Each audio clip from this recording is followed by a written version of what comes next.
Hello बच्चों। Previous lecture में हम लोगों ने अमोनिया के बारे में बात की थी अपने पी ब्लॉक में। ठीक है, आज हम नाइट्रोजन का एक और कंपाउंड डिस्कस करेंगे विच इज HNO3, है ना, नाइट्रिक एसिड। नाम आप सबने सुना होगा। हम आज की क्लास में छोटा सा लेक्चर होगा। इस लेक्चर में हम लोग केवल प्रिपरेशन मेथड्स देखेंगे, है ना, और एक इंपॉर्टेंट कंपाउंड देखेंगे HNO3 का। ठीक है, तो आप हेडिंग लगाएंगे मेरे साथ nitric acid HNO3, nitric acid, या प्यार से हम इसको क्या बुलाते हैं, मॉलिक्यूलर फॉर्मूला क्या है इसका, HNO3। सब जानते हैं, तो दुनिया जानती है कि बहुत स्ट्रॉन्ग एसिड है, बहुत ज्यादा स्ट्रॉन्ग एसिड है। ठीक है, सबसे पहली बात कर लें हम कि इसको प्रिपेयर कैसे किया जाता है। तो इसके दो मेथड है जो हमें पढ़ने हैं। वन तो लेबोरेटरी मेथड है कि लैब में कैसे प्रिपेयर करेंगे। सेकंड जो मेथड है वो बहुत ज्यादा इंपॉर्टेंट मेथड है विच इज ओस्टवाल्ड प्रोसेस, जिसका नेम मैंने लास्ट लेक्चर में भी लिया था। ठीक है, एक स्टेप लिखवाया था आपको, एक रिएक्शन लिखवाई थी, उसमें मैंने ओस्टवाल्ड प्रोसेस का नाम लिया था।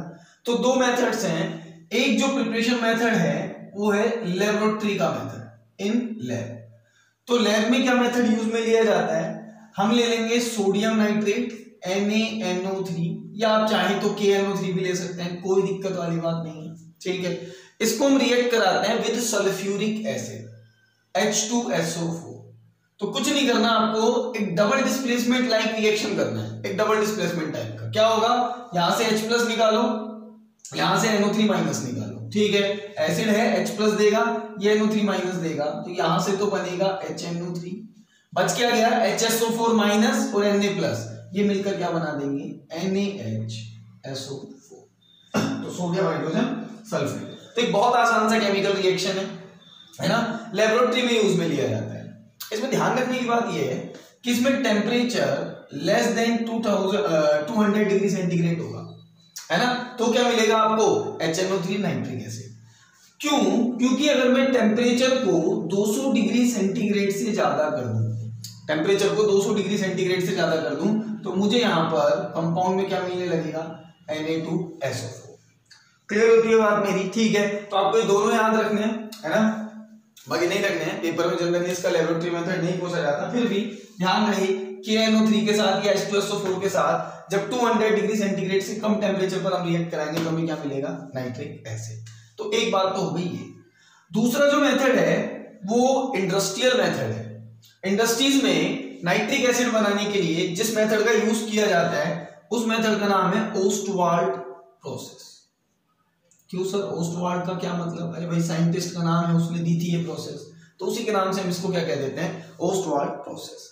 तो अकॉर्डिंग टू दिस प्रोसेस अगर आपको HNO3 बनाना है तो आपको थोड़ी मेहनत करनी पड़ेगी। मतलब ये 3 स्टेप रिएक्शन है। आप एक बार में HNO3 अच्छी क्वांटिटी में प्रिपेयर नहीं कर पाओगे। कर तो यहां से भी रहे थे, पर वही बात है ना, कंसंट्रेशन HNO3 का क्या मिलेगा आपको, इतनी अच्छी क्वांटिटी में आपको HNO3 नहीं मिलता। तो हमें किसकी तरफ मूव करना पड़ता है, हमें मूव करना पड़ता है टुवर्ड्स दी इंडस्ट्रियल मेथड, जहां हमें अच्छी क्वांटिटी में मिले। सारी कहानी तो पैसे की है ना भाई, ज्यादा बनेगा तो ज्यादा मिलेगा, तो पैसा भी ज्यादा कमाया जाएगा, और हम तो वही मेथड यूज में लेंगे जिससे कुछ बच रहा है भाई। ठीक है, इंडस्ट्रीज में तो ओस्टवाल्ड प्रोसेस एक बढ़िया मेथड होता है HNO3 को बनाने का। कैसे बनाया जाता है, ध्यान से सुनो। 3 स्टेप होते हैं इसको बनाने के। स्टेप 1 में सबसे पहले अमोनिया की रिएक्शन किसके साथ कराई जाती है, ऑक्सीजन के साथ, बहुत हाई टेम्परेचर पर प्लेटिनम या रुबिडियम कैटलिस्ट लेकर। ठीक है, टेम्परेचर एनसीईआरटी जो टेम्परेचर लिखता है वो 500 केल्विन और प्रेशर लिखता है 9 atm। कुछ किताबें लिखती है 1123 केल्विन, है ना, लेकिन जब वो 1123 केल्विन लिखेंगे तो वो प्रेशर नहीं लिखेंगे, ध्यान रखना इसको। ठीक है, एनसीईआरटी ये टेम्परेचर और प्रेशर लिखता है। सेम रिएक्शन किया था हमने वहां पे, थोड़ा सा टेम्परेचर प्रेशर में चेंज है। क्या बनेगा, यहां से गैस बनती है NO, है ना, साथ में वाटर भी बनता है। बैलेंस कर लेना, रिएक्शन कर लोगे, चलो बहुत बढ़िया। तो NO बन गई यहाँ पे।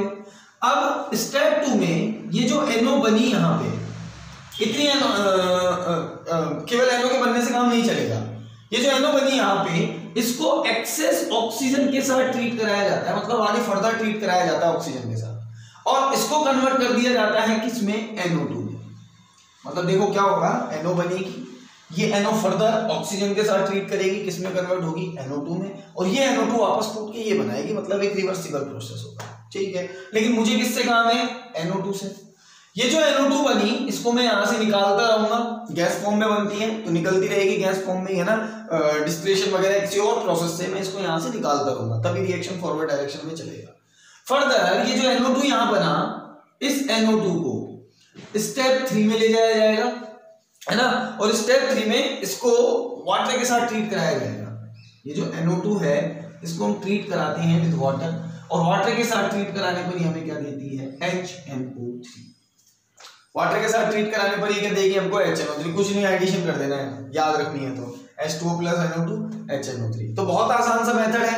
इस प्रोसेस को नाम हम क्या देते हैं, पोस्ट वाल प्रोसेस। फिर से अमोनिया को O2 के साथ ट्रीट कराया at high temperature in the presence of platinum और रुबिडियम। प्लेटिनम जनरली आपको देखने को मिलेगा, NO बनी। इस NO को एक्सेस O2 के साथ ट्रीट कराया, NO2 बनी। रिवर्सिबल प्रोसेस, NO2 को निकाला, NO2 को हाइड्रोलिसिस कराया, NO2 का H2O के साथ ट्रीट कराया, क्या बना, HNO3। इस मेथड से जो HNO3 बना उसका कंसंट्रेशन 68% बाय मास होता है। 100% कंसंट्रेशन तो नहीं मिलेगा, एक्वस सॉल्यूशन, एक्वस पानी का मिल गया आपने तो एक्वस सॉल्यूशन मिलेगा आपको HNO3 का, ठीक है। तो 68% बाय मास होता है। क्लियर हो रही है बात मेरी, ठीक है। अब इसमें से पानी को निकालने के लिए क्या करें, तो कोई डिहाइड्रेटिंग यूज करते हैं, डिहाइड्रेटिंग एजेंट यूज करते हैं। तो यहां पर हम इसकी कंसंट्रेशन को बढ़ाने के लिए we use dehydrating agents, dehydrating agents like H2SO4। तो एक एसिड का यूज करते हैं H2SO4 का, जानते हो आप सब, दुनिया जानती है कि एक डिहाइड्रेटिंग एजेंट है। और इस तरह से जब आपको HNO3 मिलेगा डिहाइड्रेशन के बाद, HNO3 में से पानी निकाल दिया, डिहाइड्रेशन के बाद जो मिला आपको, उस HNO3 का जो कंसंट्रेशन होगा वो होगा 98% बाय मास। क्लियर है? तो याद रखने की चीज है, पोस्ट वाल प्रोसेस बहुत बहुत ज्यादा इंपॉर्टेंट प्रोसेस है आपके बोर्ड्स के पॉइंट ऑफ व्यू से और किसी कंपटीशन के पॉइंट ऑफ व्यू से, ठीक है। तो आपको रिएक्शन याद होना चाहिए। अगेन मैं कह रहा हूं ये पूरा बहुत इंपॉर्टेंट है, ठीक है। 3 स्टेप में हो रहा है, अच्छे से ध्यान कर लो। ये भी ध्यान रखना है कि यहाँ पर जो HNO3 मिला उसका कंसंट्रेशन 68% बाय मास था, उसका डिहाइड्रेशन करा के हमने इसके कंसंट्रेशन को कहां तक पहुंचा दिया, 98% बाय मास तक, ठीक है। तो ये कुछ मेथड थे किसको बनाने के, HNO3 को बनाने के। हमें 2 मेथड्स की बात करनी थी, एक लेबोरेटरी में और साथ में इंडस्ट्री में। तो ध्यान रहेगा इंडस्ट्री में किस मेथड से बनाया जाता है, सब बिल्कुल पोस्ट वाल प्रोसेस से बनाया जाता है, ठीक है। चलो फर्दर बात करते हैं आगे HNO3 के बारे में। तो हम देख लेते हैं HNO3 का स्ट्रक्चर कैसा होता है ना, लुईस डॉट स्ट्रक्चर, है ना, Lewis dot structure of HNO3। तो इसका जो स्ट्रक्चर है, अगर मैं इसके स्ट्रक्चर की बात करूं तो ये 2 रेजोनेटिंग स्ट्रक्चर का हाइब्रिड होता है। इसमें रेजोनेंस पाया जाता है, सॉरी इसमें रेजोनेंस पाया जाता है, समझ लेना चाहिए। मैंने कहा ये ऑक्सो एसिड है, पहली बात तो नाइट्रोजन का, ये क्या है, नाइट्रोजन का एक ऑक्सो एसिड। ऑक्सो एसिड वो होते हैं जिनमें सेंटर एटम के साथ ऑक्सीजन हो और साथ में हाइड्रोजन भी हो, ठीक है। तो तीनों ही है इसमें, जैसे H2SO4 वहां सेंट्रल एटम कौन है, सल्फर, और उसके साथ क्या है, ऑक्सीजन और हाइड्रोजन। ध्यान रहे ऑक्सो एसिड्स में सेंट्रल एटम के साथ, ध्यान से, एक ऑक्सीजन हमेशा डबल बॉन्ड से डायरेक्टली जुड़ी होगी, ठीक है। और एक ऑक्सीजन जोड़ने के बाद जितने OH ग्रुप बनते हैं उतने बना देना। समझा रहा हूं तुम्हें, देखो तुम्हें अगर कभी स्ट्रक्चर वगैरह बनानी पड़ जाएगी किनकी, ऑक्सो एसिड्स की, लाइक H2SO4 की हम बात करें, है ना, जैसे H3PO4 की हम बात करें, शायद मैंने पहले बताया भी है, H3PO2 की बात करें, H3PO3 की बात करें, तो कैसे बनाएंगे स्ट्रक्चर, ये सब ऑक्सो एसिड्स हैं। जैसे HNO3 की बात करें, इसकी भी करेंगे, HNO3 की बात करें, तो इन चीजों को आप लोग ट्रिक से याद रखें। ऑक्सो एसिड्स वो होते हैं जिनमें सेंट्रल एटम डायरेक्टली ऑक्सीजन से जुड़ा हो और बाकी एटम हाइड्रोजन हो, है ना। जरा समझो, यहाँ पे सेंट्रल एटम कौन है, सल्फर, सल्फर के साथ डायरेक्टली कौन जुड़ रहा है, ऑक्सीजन। एक ऑक्सीजन कम से कम जुड़ा होगा, मैंने एक ऑक्सीजन जोड़ दिया, ठीक है। अच्छा, फिर जितने OH ग्रुप बनते हैं उतने OH ग्रुप बना दो। एक ऑक्सीजन निकल गया, 2 हाइड्रोजन, 3 ऑक्सीजन, कितने OH बना सकते हो, 2। तो एक OH ये बना दिया और एक OH ये बना दिया, सही है। अब कौन बच गया, एक ऑक्सीजन डबल बॉन्ड से जोड़ दिया, खत्म। H2SO4 का स्ट्रक्चर बन गया। 1 2 3 4 5 6 मोड बना रहा है सल्फर। जैसे H3PO4 का देख लो, फास्फोरस सेंट्रल एटम है, सेंट्रल एटम है, ऑक्सीजन डबल बॉन्ड से जुड़ेगा सीधा सीधा, ठीक है। क्या करना है आपको, OH ग्रुप बना दे रहे हैं जितने बना सकते हो, तो एक OH, दो OH और तीन OH। अरे भाई H O और H कितने बन सकते हैं यहाँ पे, तीन, तो मैंने तीन बना दिए। H3PO3 को देखो जरा, P के साथ एक डबल बॉन्ड से ऑक्सीजन जुड़ेगा, कितने OH बना सकते हो सर, दो, एक ऑक्सीजन तो जोड़ दिया ना, दो ऑक्सीजन बचे, तीन हाइड्रोजन, OH तो दो ही बनेंगे, तो दो OH बना दिए और एक जो OH बचा उसको यहाँ जोड़ दिया। आसानी से आप इनको कर सकते हैं। अब आते हैं HNO3 पर, जिसकी हमें बात करनी है।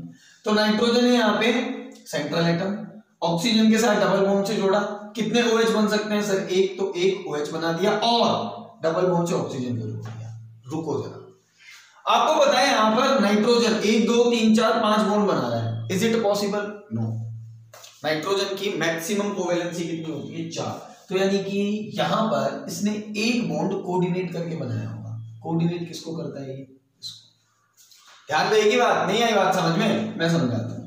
नाइट्रोजन का इलेक्ट्रॉनिक कॉन्फ़िगरेशन बोलना जरा, जुड़ेगा ऐसे ही, ऑक्सो एसिड फॉलो करेगा, एक ऑक्सीजन फिर OH बच गया, क्या ऑक्सीजन, उसको जोड़ दिया हमने, बट वो डबल बॉन्ड से नहीं जुड़ेगा। रीजन देख लो, नाइट्रोजन का कॉन्फ़िगरेशन 1s2 2s2 2p3, क्या इसकी कोवेलेंसी 5 हो सकती है, हमने पहले ही बात की थी, नहीं हो सकती। क्यों, क्योंकि इसके पास वेकेंट डी ऑर्बिटल नहीं है, तो ये एक्सटेंड कैसे करेगा अपनी कोवेलेंसी, वो नहीं कर सकता। हाँ, ज्यादा से ज्यादा ये हो सकता है कि इलेक्ट्रॉन ये कोऑर्डिनेट कर दे, है ना, और कोऑर्डिनेट करके कोवेलेंसी को 4 कर दे, इससे ज्यादा पॉसिबल नहीं है। तो यहाँ पर देखो, नाइट्रोजन के साथ एक डबल बॉन्ड से ऑक्सीजन तो जुड़ा ही होगा क्योंकि ऑक्सो एसिड है, एक OH भी होगा क्योंकि ऑक्सो एसिड है, तो 1 2 3 इलेक्ट्रॉन काम आ गए नाइट्रोजन के, एक इलेक्ट्रॉन, दो इलेक्ट्रॉन बचे हैं कि दो इलेक्ट्रॉन ये इसको कोऑर्डिनेट कर देगा, सही है।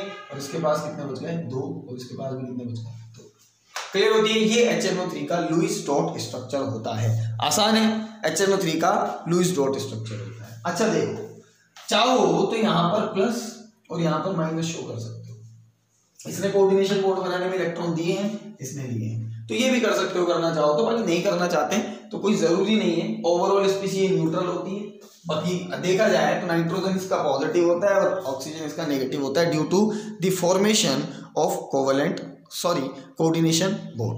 क्लियर होती है बात इतनी, ठीक है। अच्छा एक चीज हो, क्या आपको यहाँ कहीं रेजोनेंस नजर आ रहा है कि कहीं रेजोनेंस वगैरह हो, दिख रहा हो किसी को? सब बिल्कुल नजर आ रहा है, देखो ना, नहीं आ रहा नजर, बहुत सारा रेजोनेंस नजर आ रहा है मेरे को। तो देखो जरा, पाई सिग्मा नेगेटिव का कह सकते हो आप, पाई सिग्मा नेगेटिव का, इस तरफ से कह सकते हो पाई सिग्मा पाई का, sorry lone pair sigma pi का, तो रेजोनेंस तो है, ठीक है। अब बच्चे गलतियां कर देते हैं कि सर कौन सा रेजोनेंस हमको बना के आना है, हम किस रेजोनेंस की बात करेंगे। तो देखो एक चीज का इसमें ध्यान रखना है तुम लोगों को कि यहां पर चार्जेस हैं माइनस और प्लस, बस इसी को रेजोनेंस में काम में लेना, इन दो ऑक्सीजन, मतलब ये वैसे तो न्यूट्रल है देखो ओवरऑल बात करें तो, लेकिन फिर भी दिखने को तो नेगेटिव चार्ज है इस पर, तो होगा क्या, ये इलेक्ट्रॉन यहां पर भेजेगा और ये इलेक्ट्रॉन यहां भेजेगा। क्लियर हो गई बात मेरी? क्या बनेगा, O double bond M single bond O minus, again मैं कह सकता हूं कि अब ये वाला बॉन्ड कौन सा बॉन्ड हो गया, कोऑर्डिनेट बॉन्ड OH। देखो इस पर पॉजिटिव चार्ज बना रहा, इस पर पॉजिटिव चार्ज बना रहा, ठीक है। क्लियर होती है बात मेरी? तो ये जो HNO3 है ये रेजोनेंस शो कर सकता है और इस तरह की ज्योमेट्री में स्ट्रक्चर में भी पाया जा सकता है। खैर this is not important, important thing कि आप इसका लुईस डॉट स्ट्रक्चर बनाना जानते हो, जो कि इस तरह से होता है, एक ऑक्सीजन डबल बॉन्ड से, एक ऑक्सीजन सिंगल बॉन्ड से या OH ग्रुप, और एक कोऑर्डिनेट बॉन्ड से क्या जुड़ा होगा, ऑक्सीजन, ठीक है। तो ये इसके लुईस डॉट स्ट्रक्चर होते हैं। छोटी सी बात और करें हम इसके बारे में, तो क्या आप लोग जानते हैं कि अगर HNO3 को HCl के साथ मिलाया जाए, किस रेशियो में, 1:3 में, तो एक बहुत जबरदस्त कंपाउंड बनता है, एक्वारेजिया। क्या बनता है, एक्वारेजिया। हाँ मुझे पता है, आप लोगों ने पढ़ा हुआ है ये, क्या बनता है, एक्वारेजिया। और इसका एक और नाम है रॉयल वाटर। क्या नाम है इसका, रॉयल वाटर। इतना खतरनाक एसिड का मिक्सचर होता है कि this mixture can dissolve gold. मतलब ये जो मिक्सचर है ना, ये गोल्ड को डिसॉल्व कर सकता है बिल्कुल। ये गोल्ड को देखो, अकेला कोई भी एसिड H2SO4 HCl HNO3 कोई सा भी एसिड ले लो, अगर अकेला लिया तो वो गोल्ड को डिसॉल्व नहीं कर सकता, वो प्लेटिनम को डिसॉल्व नहीं कर सकता। बट ये जो मिक्सचर हम लोगों ने बनाया, it can dissolve gold. Sir क्यों, ऐसा क्या है इस मिक्सचर में? तो देखो जरा, ये एक्चुअली में HNO3 और HCl, ध्यान से देखना, ये HNO3 और HCl आपस में रिएक्ट करते हैं तो 1:3 में लिए जाते हैं और नीसेंट क्लोरीन बनाते हैं। क्या बनाते हैं? नीसेंट क्लोरीन। और इसकी वजह से साथ में एक और चीज बनाते हैं, NOCl, है ना, इसको टिंडेंस रिएजेंट कहते हैं। लिख लेना इसको जरूर लिख लेना अपनी कॉपीज में। क्यों लिख लेना वो आगे पता लगेगा, लिख लेना। ये दोनों जब रिएक्ट करते हैं ना, रिएक्ट करके क्या बनाते हैं? टिंडेंस रिएजेंट बनाते हैं, साथ में नीसेंट क्लोरीन बनाते हैं। अब ये जो नीसेंट क्लोरीन बनी, ये बहुत रिएक्टिव है। ये इतनी रिएक्टिव है कि ये गोल्ड और प्लेटिनम जैसी मेटल जो कि किसी के साथ रिएक्ट नहीं करती, इनको हम इनर्ट मेटल कहते हैं, इनके साथ भी ये सॉल्युबल हो जाती है, कंपाउंड फॉर्म कर लेती है। इनर्ट मेटल, फिर से सुन लो क्या कह रहा हूं मैं। ये जो इनर्ट मेटल है ना, ये किसी के साथ रिएक्शन करती नहीं है ना। गोल्ड हो गया, प्लेटिनम हो गया, सिल्वर भी कहां करती है? किसी के साथ नहीं करती, वो नीसेंट क्लोरीन के साथ झट से कर जाती है। ये नीसेंट क्लोरीन इतनी ज्यादा रिएक्टिव होती है। क्लियर हुई बात मेरी यहां तक? ठीक है, तो केमिकल रिएक्शन पूछे आपसे कि एक्वारेजिया के फॉर्मेशन में कौन सा केमिकल रिएक्शन इन्वॉल्व होता है, तो ये वाला। ठीक है, साथ में यहां वाटर भी निकलता है। क्लियर हो गई बात मेरी? ठीक है, तो आज के लेक्चर में इतना ही पढ़ेंगे इसके बारे में। फर्दर बहुत बहुत ज्यादा इंपॉर्टेंट है इसकी केमिकल प्रॉपर्टीज, इसलिए अलग लेक्चर बनाएंगे उसका। ठीक है, कल आ जाएगा वो लेक्चर, तो उनको तो आपको बहुत ही ज्यादा ध्यान से देखना है। साथ में आपको इस सॉरी आपको इस पूरे लेक्चर से क्या पकड़ना है?